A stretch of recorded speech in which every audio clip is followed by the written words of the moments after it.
Good morning, students. Hope you're all well and safe in your homes and following all the COVID measures told by government. Keep wearing masks while going out and wash your hands with soap and water regularly. Students, in today's worksheet of 18 November of English, it is the continuation of the poem which you have read in the previous worksheet.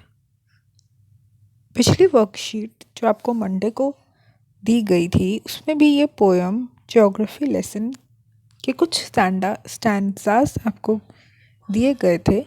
So let's read the first question asked in today's worksheet. In the last worksheet, you read a poem about the perspective of a man who sees a city from above, seated in a jet plane. पिछली worksheet में के poem में भी हमने ये पढ़ा था कि कैसे एक आदमी जो प्लेन में बैठकर ऊपर से नीचे की तरफ देख रहा है वो कैसे अपनी सिटी को या कंट्री को या उसके आसपास की जगहों को देखता है. Name the man whose perspective we read in the last worksheet stanzas. So हमने लास्ट वर्कशीट के स्टैंजा में किसके पर्सपेक्टिव किसके पोएम को पढ़ा था? Was it T S. Eliot, Rabindranath Tagore, Zulfikar Ghosh या टेड ह्यूज? तो स्टूडेंट्स, आपको पता है हमने लास्ट पोएम में जुल्फिकार घोष की पोएम को पढ़ा था. So likewise we'll read the next stanza of the poem. Now let's read the remaining poem and see what happens when we will go much higher. और अब जब जैसे ही जेट एरोप्लेन और ऊपर की तरफ जाता है तो हम ये नोटिस करेंगे कि और क्या क्या पोएट देखता है. When the jet rose 6 miles high, it was clear the earth was round and that it had more sea than land. But it was difficult to understand that the men on the earth found causes to hate each other, to build walls across cities and to kill. From that height, it was not clear why. और अब जब उसका aeroplane और ऊपर की तरफ जाता है 6 माइल्स हाई आसमान में ही, तो वो नीचे देखता है दैट अर्थ वॉज राउंड. जैसे कि हमने ग्लोब में भी कई बार देखा है कि अर्थ जो है वो एक गोलाकार राउंड शेप में है. And that it had more sea than land. और जैसे कि हमें पता ही है कि उसमें बहुत सी हैं, ओशन, पानी, वाटर बॉडीज ज़्यादा हैं देन लैंड.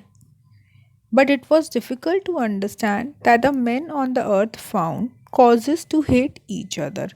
और अब पोएट ये सोच नहीं पा रहा है कि क्यों इतना जो धरती पर जो अर्थ पर लोग प्रॉपर्टी के लिए, लैंड के लिए जो वॉर्स होती हैं वो क्यों इतनी ज़्यादा होती हैं. क्योंकि जहाँ से वो देख रहा है ऊपर आसमान से तो ज़मीन इतनी ज़्यादा है ही नहीं.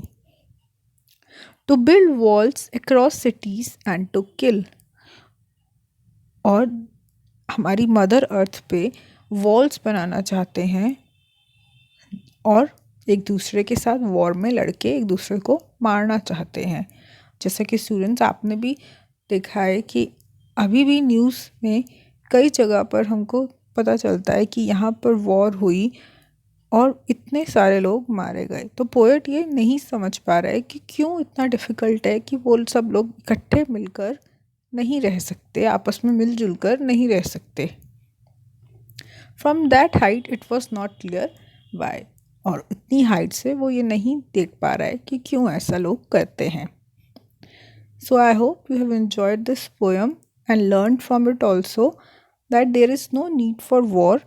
It is only need for peace and harmony and to love each other, to be humble, to respect each other and live happily.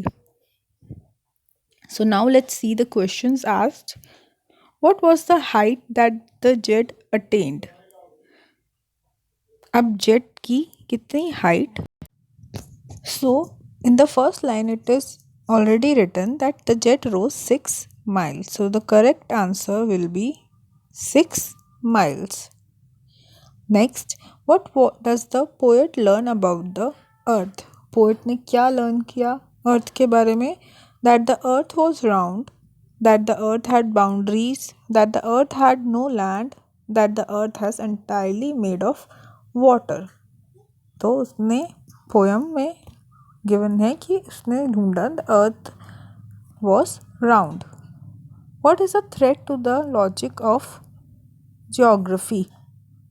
Men, animal, water, land.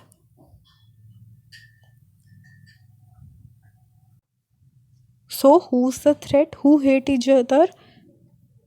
No, not animals, not water, not land, but men. They hate each other and do wars. For the fourth question, make a list of the rhyming words from the above mentioned stanza. Rhyming words ढूंढिए from the above this stanza and write them here. Like for an example is given to you hi, why. ये rhyming words हैं. इसी तरह से आप और rhyming words इस stanza में ढूंढिए और उसे यहाँ पर लिखिए. State one thing that becomes clear and one thing that remains unclear to the poet.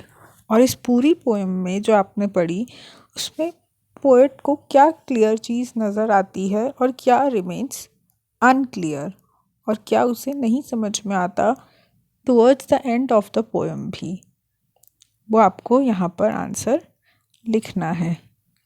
Clear and unclear things. So I hope you enjoy doing this worksheet. Have a nice day. Thank you.